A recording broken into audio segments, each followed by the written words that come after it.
Hi everyone, hope you're well. Welcome to this week's episode of Fashion Made. Really interesting one. I'm speaking to Petri Alava, who is the CEO and co-founder over at Infinited Fiber, a company I had not heard of before. Don't know if I've had my head in the sand for the last few years. It's very possible. I know we have had some other things going on in the last year or two, but I'm really excited about this. I think it could be a real game changer for the industry. So let's get straight into it. Here's the conversation I had with Petri Alava, and enjoy. Petri, hi, it's David. Really nice to speak to you. Welcome to the show. Thank you, David. Very nice to join.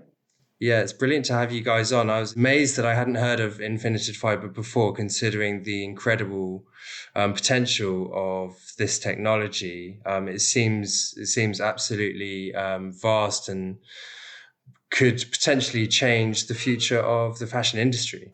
Yeah, but no wonder. We are still early stage company. The company was founded in 2016, and as the products are not yet commercially available on the shop floor, and in the brick and mortar, so that's why you probably haven't heard about it. But of course, the fashion industry has heard about it, and we're very happy to work with them. Absolutely. Petri, tell me a little bit more about it. How does this technology work, sort of from an overview level? Right. So of course, as mentioned, that we're really a technology company, and what our technology enables is that we take in old textiles, for example. We clean the history. We break down the old textiles on a polymer level, meaning that we are really forgetting the whole history of the material. We are taking away the dyes. We are taking all the kind of chemical treatments what are typically made for textiles. And once we have made a kind of clear and pure polymers, then we are recreating a new fiber out of the materials. And what's important in there is that the fiber it's not really recycled. The waste is a feedstock for us, raw material for us, but the fiber is brand new. So the consumer doesn't need to be making any compromise at all.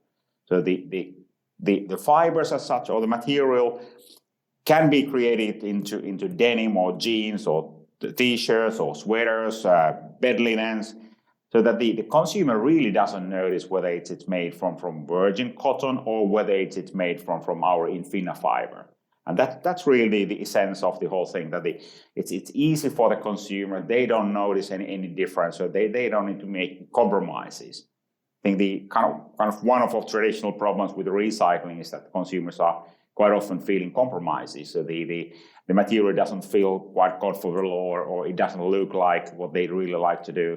And that's the strength of the whole thing, that it can be really made an everyday solution for the people. It's so easy, and it's also truly sustainable. Yeah, I mean, does this... Obviously, we have a slight problem with consumerism at the moment, and overconsumption. Should I really say, consumerism might be okay in some people's book, but certainly overconsumption is a problem. Do you feel that this is a solution that can solve that problem? Of course, our technology doesn't solve what people are buying as such. You isn't that the whole essence of clothing today is that people want to express yourself. You are building your part of your identity through the clothing you are wearing. So whether people are buying consciously, we probably can't impact that much. Of course, we can make the material sustainable. So that's our role in the whole value chain. Of course, we would like people to kind of really care for what they buy, how much they buy. But that's not what we can do. What we can really make is that we have a solution both for the beginning of the value chain, because with our technology, you avoid using virgin raw materials. As for example, our technology can not only use textile waste, we can also use cardboard waste, paper waste, agricultural residues like, say, rice straws or corn straws. And when we discuss about virgin raw materials, say, I'd rather see farmlands used to grow food for people instead of growing cotton, because we can make the exactly same like fiber, because our fiber looks and feels like cotton. It's a natural and soft like cotton. And we can make that from the kind of end of life cycle things. Really from the clothes which has been thrown into garbage, which you can't repair anymore. Or then like the corn straws or rice straws. So we can take something out from the landfills or incineration, which is just causing, say, methane or some other CO2 releases. And by doing that, also avoid using the virgin raw materials. But then we can't really change what the consumers are buying. Of course, say it's a journey for people, and it's a journey for industry. I think the problem what the consumers have is that there are so many kind of blurred messages. Somebody may maybe call it greenwashing. So how consumers really know what is sustainable? So everybody's talking about recycled content. I think that's the problem for the industry, and that's a problem for the people. They really don't know what's sustainable, and they are getting confused. I think our job and our vision is that we would bring back the joy to the people, so that you don't need to be feeling any more confused what you're buying. So that when you buy a nice piece of clothing made of our fibers, you are sure that it's a sustainable solution. People do find themselves confused as consumers. People want to try and be good, but also they are affected by price. Ultimately, we're all affected by that sometimes when we're trying to buy new clothes, and sometimes the cheaper option, if you can't see a tangible benefit outside of that, is the best option. That brings me on to the point of how expensive is it to do this? Is it will it make sense from a consumer standpoint in their back pocket at the end of the day? It's of course very good question, David. Say the challenge always you have with the new technologies is that, say, in the beginning it's like electric cars. So in the beginning it's obviously more expensive as you haven't reached the level yet, or the volume, because it's in industrial production. It's always a ratio between volume you produce and the costs you are getting from the production. So in the beginning it will be more expensive. So my guess is that in the beginning we might be speaking about, say, 20-30% more expensive clothing. But I'm sure that when we are reaching the volume, that the garments will be, say, at least on the same level than the kind of clothing made from virgin raw materials. So I'm not really worried about the cost elements. Our vision is that the sustainable fashion has to be made a viable solution for everyone, affordable for everyone. Because that's how we can change the planet. I really value what you say, that at the end of the day, it really matters that there's no a kind of price premium on longer term. That's how the kind of every people gets the choice and has the choice available. All right, Petri, I want to know also, how did this all start? We've gone back and forth, sort of setting this interview up, but just so everyone else can know, how did this start? How did you drive this idea forward? Was it just yourself? Were you part of a bigger team that sort of drove the whole idea? Tell us a little bit about that. Right. So that's in a way part of a relatively long history. Unfortunately, sometimes it's taking a very, very long time to develop these kind of new technologies. The origin of our technologies in 1930s in US. So quite a long time ago, 90 years ago. And kind of surprisingly, at that time, there were several technologies developed, and only now these technologies start to be coming to the markets.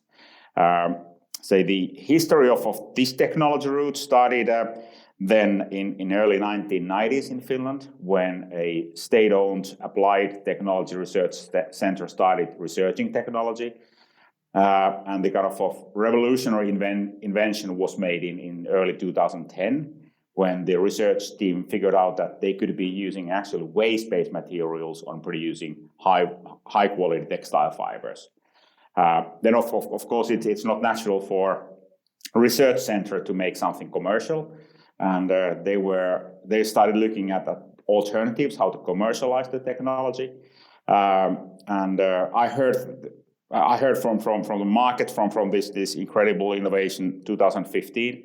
At that time, I was making a career as a corporate CEO in a global biomaterials business, and at the same time, I was working in the board positions in the waste management industry. So I had quite a bit of a background on understanding that what's the magnitude of the problems on the landfills, and then also in my biomaterials business, I was very heavily trying to push through the circular ideas into the research and our R&D people. But at that time, still, let's say between 2005 2015, it was far too early. So the retailers said, "Wow, yeah, interesting," but if it's cheaper, then we might try. But it wasn't really the right time. And then when I heard about this innovation, and I got to learn Ali Harlin, who's my business partner, a really wonderful personality, a research professor on biomaterials, I thought first, okay, hey, there's a man who can really solve those problems, because he's not only a researcher, but a kind of interesting personality, as he's a solution creator. So he doesn't see the problems, but he sees the solution. So I thought, okay, we could be an excellent team. And then the last problem was to figure out that is this the right time?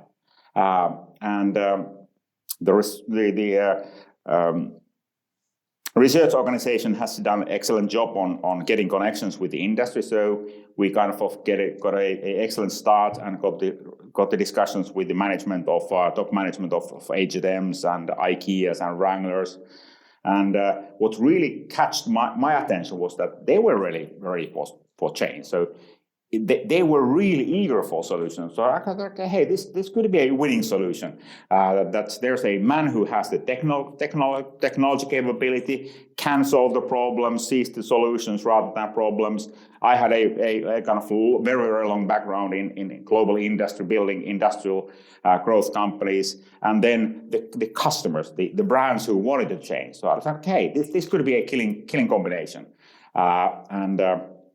Then, of course, I made one mistake in the beginning. I thought, okay, hey, with my history, it's easy to get the money to build up this kind of company, and it was taking 2.5 years just to walk around the whole world. I think I was seeing more than 150 investors trying to get the money just to build a pilot factory, because the technology is nothing without the capability of producing something. But then, at the end of the day, I just found out the like-minded people, and the rest is history. So the kind of real growth stage started in somewhere early 2018, when I recruited the first person to the company. Now we have 27, and at the end of this year we should be having close to 50 people. So wow. Now it's going fast, but the beginning was challenging, I have to say. Well, it's a potential massive rolling stone, so to try and get that going at the beginning is always going to be hard, I guess. It is so true. Yeah. So you mentioned some of the other companies that you've been working with. Can you mention a little bit more about some of the sort of case studies, should we say, from people that, some of the large companies that we might know? Yeah. So as most of our customers, or all of our customers, are stock listed multinational textile giants. Unfortunately, we can only refer to the ones who have given the permission to use their names. H&M has been one of the first ones we've been always working with. That cooperation started already in the beginning of 2016, and just recently, in the beginning of this year, they were bringing the first products capsule collection to the market. I think it was women jeans under the brand Weekday. And that was a really great success. So it was selling out in a few hours. So that was really great experiment together with that. Then there are other companies coming to the market, but as I said, that unfortunately they are stock listed companies, so we can't speak for them. But to my understanding, there's something coming out in May this year, and the next collection should be coming out, say, later this year, somewhere September, October. And the brands who've been willing to kind of endorse us are Tommy Hilfiger, or the company behind is PVH, which owns the brands like Calvin Klein, Tommy Hilfiger. Then we have H&M, Then there's Bestseller, which is kind of a more European brand, Northern European brand, owning brands like Only, Jack and Jones, etc. Then we have also working with Wrangler, which is US-based jeans company, made the jeans company. And then there's also a non-wovens company called Suominen. It's more like a manufacturer, but producing the wet wipes and diaper materials for brands like Procter and Gamble. Okay. All right. So yeah, real applications outside of the fashion industry as well. That is true. Yes, absolutely. And the industry is so wanting to and so willing to go fast to the markets. The kind of remaining problem is just how to find the money needed for industrial investments. Because at the end of the day, to scale up this innovation, we need also industrial investments to build the kind of industrial capability of producing the fibers, the fiber factories. How many factories have you got at the moment? We have 2 pilot factories, and as we do speak, from our core, we are really technology company. So we are looking at licensing customers, particularly in Asian markets. And then we're also looking at evaluating possibilities on building industrial scale production to Europe. I wanted to come on to the growth of the technology, sort of where can it go? And as you say, you're bringing more factories now as well. Ideally, I guess you would have hundreds, maybe thousands of factories all over the world. And this is the predominant textile resource for everyone to sort of source from. Is that your grand vision of this? Absolutely. As I said, that we really would like to bring this technology or this fiber a mainstream solution so that each and every consumer, every people would get access to it, and it would be really affordable for them to use. I think it really needs at least 3 things to happen. Of course, it needs demand. So I believe personally that the demand and the supply are kind of growing hand in hand. So today, if you go to the shop, it's very difficult to find sustainable solutions. You don't know that what's sustainable. So in that respect, the industry needs to be bringing in, or the fashion brands need to be bringing in a really nice looking and comfortable piece of clothing so that the people can start buying it. That's the one thing. Then secondly, of course, it also needs the infrastructure to collect the waste. I'm not that concerned about, say, cardboard waste, paper waste, because that collection system is well functioning globally. And the kind of opportunity what we have on that side is that the growing online sales is really creating much more cardboard waste than we are able to consume or can use as a recycled material. So that's one way of getting the waste. Then on the textile waste, we really need to find also infrastructure to collect the waste. I think there the people are having, let's say, misbeliefs. Many people you speak with are believing that the charity organizations are collecting the most of the waste and the collection rates are high, but that's not true. For example, in Europe, the collection rate is less than 20%. So 80% goes to the landfills or incineration, and less than 20% is recycled. And the sad story is that only 1% is recycled back to new clothing. The rest goes to the either low value products, or then is being exported to Africa or some other undeveloped countries.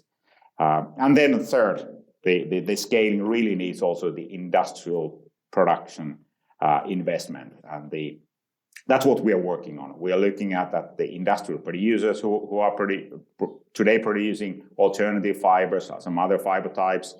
And then we're also looking at that, say, project development partners like Asian Development Bank, who could be funding this sort of investment in Asian markets. Because at the end of the day, Asia is the production hub. That's where the textiles are still made, and I believe that's also the future. What about unsold clothing? There's, as far as I understand, there are huge swathes of clothing that remains unsold, that sits in factories that sometimes can just go straight to landfill or straight to incineration as well. Are there opportunities to take some of that? Because it seems there are such there's such huge wastefulness within the fashion industry, not only on the consumer side, but also on the manufacturer side and on the brand side. I think we all have our part to play. Certainly there might be schemes where you could encourage consumers to donate more if they felt that it was going to a good cause. I think more people are doing textile recycling now, but I try and tell my wife to do it, for instance, where she might throw a pair of clothes away. And I'd say, no, we have to take this to the special spot. Consumers aside, there are these huge other swathes of places where there are, just garments just sitting in factories, just unsold. I think there are two issues. One is that the industry, the textile brands are definitely also looking at so-called nearshoring, meaning that they are looking at ways to bring back the production of textiles closer to the markets. And there is a growing trend now that the leading brands are also bringing back some of the production, for example, back to Europe or back to US. Mm-hmm. You say the shorter the supply chain is the less inventories you need. Because at the end of the day, isn't that when you have a spring season, for some it's only 1 month when the people want to be buying the garments, and the industry needs to be having the availability of the products in the shop. So the one way to decrease the number of inventories or volume of inventories is really bringing back the production close to the markets. And that's what we are also kind of supporting as discussed, that we are looking at now ways to start commercial scale fiber production in Europe, which would be then supplying the materials to the European textile producers. Because today there's very little textile production or very little fiber production in Europe. There's literally only 2 little factories in Europe who are today making fibers in Europe, and there's no cotton production, for example, in Europe. So that's the way we can impact on that, making it really attractive. And of course, it would be kind of local fiber production because the waste is collected from Europe, and we would be turning it to the new fibers in Europe. The second thing what we are doing with the brands is that, of course, they are highly interested in looking at their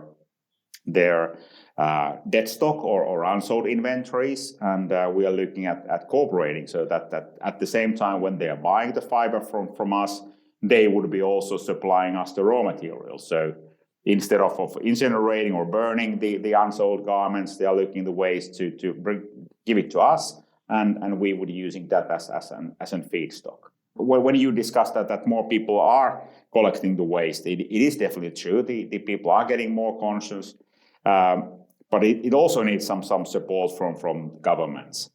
As historically people are a bit lazy, it's nice to hear that you are very conscious and your wife is conscious, but unfortunately not all the people are doing that. So what is really nice in Europe is that the EU is a front runner. It's really showing and leading the way globally. And they are, for example, forcing that by 2025, all the EU member states has to be organizing a separate textile waste collection systems.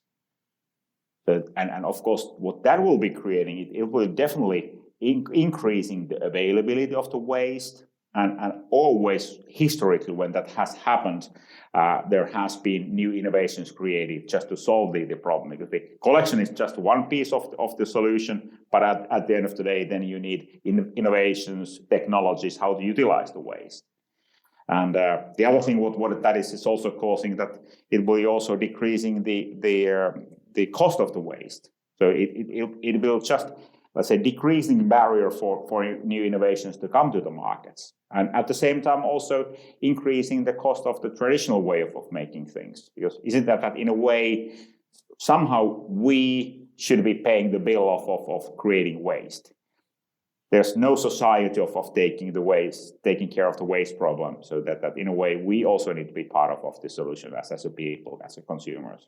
It sounds like a really almost utopia, this idea that the governments are going to enable us all to be better human beings, and your technology is also enabling that as well. I, for one, hope that we can get there because it sounds like a fantastic place to get to. And I think you touch on how important a role governments do have in this whole system. Exactly. But isn't that what brings hope is also kind of remembering history. Because it's only in 1930s when we started forgetting the circularity.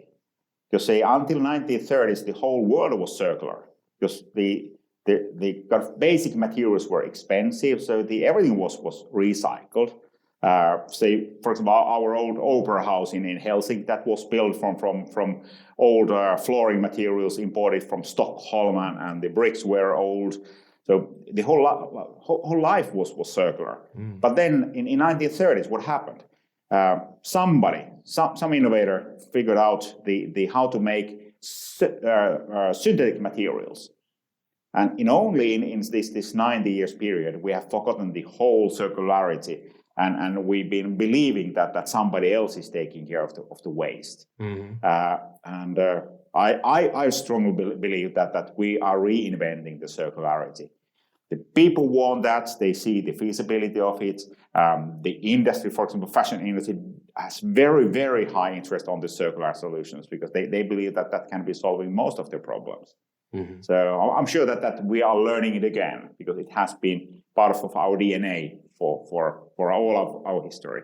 It sounds like it. It sounds like it for sure. Another thing that used to happen is people were made bespoke clothing, and it was made to fit them, and it would last for a long time, so they wouldn't have to, rebuy. And I guess that might be a final question, one of my final questions, because I've got one more for you. Because can this material last? Is it durable? So the materials that you make out of it, are they durable and are they built to last? Of course, that's a key issue for us, that kind of mechanically, the fibers, what we are producing, has to be on par with the quality of virgin materials. And that is something what we've been really validating and testing with the leading brands and with their manufacturers. And all the tests are showing that it is really behaving in a same way as the virgin raw materials.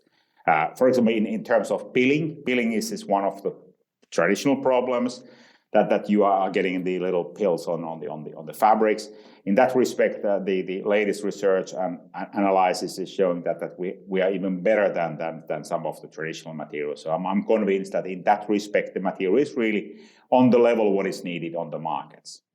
Petri, I also just want to ask you, let's go into the detail a little bit about the mechanical structures of this, because you obviously have a background in waste management. Was it biomaterials? Biomaterials, yes, but Yes. it's in a very different field because it's in the field of growing professionally the vegetables, so cucumbers and tomatoes and melons. So nothing to do with the fabrics or textiles. But when you break something down, and you were saying that you can break down not just textile waste, you can break down other waste and turn that into textiles as well. At what level are we breaking down these materials? Sorry, to what level are we breaking down? Is this sort of microfiber level, and then things are being reconstituted back together? Can you explain the real detail of it? Excellent. So even smaller. So we are in a way we are making the physical cellulose, because cellulose is everywhere in the world. Say it's in the trunks of the plants that are growing. And the cotton is, for example, purely cellulose. The trees are cellulose. So in our technology, we are using sustainable chemistry, responsible chemistry to break down the cellulose on polymer level into liquid cellulose. So we're using the miracles of the chemistry to make liquid cellulose in between our process. By decreasing the pH. So we are making, increasing. So making alkaline, when we are making very alkaline cellulose, it becomes by nature liquid. And when we are recovering the pH to neutral level, then it's regenerating a new fiber. So it is just happening by playing with the pH of the cellulose. And in that process, because it's in between liquid, it really forgets the whole history. It's also removing all the dyes, all the colors, what has been used in the history of the textile making, for example. And the origin of the cellulose doesn't matter, because the cellulose is always cellulose, no matter whether it's in cotton, or whether it's in paper, or whether it's in rice straws. In a liquid format, it's the same. It's like salt. Say, even though, say, salt might be tasting different when it has a different kind of shape, but at the end of the day, when you make salt a liquid, it always tastes the same. And it's the same also with the cellulose, that it's really at the end of the day always the same. And then I said that by using the miracle of nature, that by recovering just the pH to neutral level, it crystallizes a new fiber. Incredible. And then you can dye it and do whatever you need to do after that. Exactly. So that's one of the strengths, that the next part of the textile manufacturing doesn't need to make any changes. So the next part is yarn spinning. Then the next is fabrics manufacturing. They can use the existing technologies and factories without making any changes. Does it come out in a particular color? No, it's a natural color. So it's kind of whitish. It's not exactly white, but whitish. My final question is, what do you do with the waste in the process? There must be some waste in your process, whether it's materials or some sort of, corrosive waste. I don't know. What waste is there in your process? Yeah, so as our technology is really working with the cellulose, so we can utilize the cellulose to regenerate, to recover the new fibers. Everything which is not cellulosic, like polyester, because say if you buy today, say a cotton T-shirt, it's not really 100% cotton anymore. All the threads are made of polyester, and also it's typically there are blends, because the using other fiber types in garments is just to make or gaining some certain properties for the garment. So almost every garment is using some other fibers. And the other fiber types are a waste for us. So for polyester is the main component what we are removing. And that's something what we are using as an energy today. We're also looking at the technologies, how to recover it, and then we're getting closer and closer to it. But today we don't have a solution yet for that. Okay, fantastic. So the polyester, you burn it and turn it into energy? Exactly, yes. Look, Petri, I think that's about it from my side. Is there anything that you'd like to say as a sort of parting gift to everyone? For you, what would be your vision of infinited fiber in 20 years' time? Yes, our dream is that every people in this planet would be loving Infina fiber, and they would have an access to it, so that we would be successful in making this fiber type affordable and accessible for every people in this planet. And it would be a synonym for a sustainable material in the textile industry. Well, and not only in fashion, but also in diapers and wet wipes and all that sort of materials. In anything textile based, I guess. Exactly. So soft goods. I mean, my curtains, my carpets, my sofa.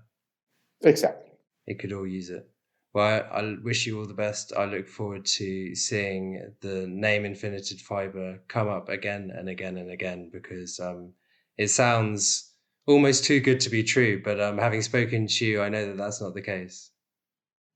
Yeah, thank you, David. Yes, it's been an amazing journey, and hopefully it's even better in the future. So yeah, as I said, real game changer, that one. Fantastic conversation. Thanks again to Petri for coming on the show. That's all we've got time for this week. I hope you're all keeping well, staying safe, and I look forward to joining you for another episode of Fashion Made next week. All the best. Bye-bye.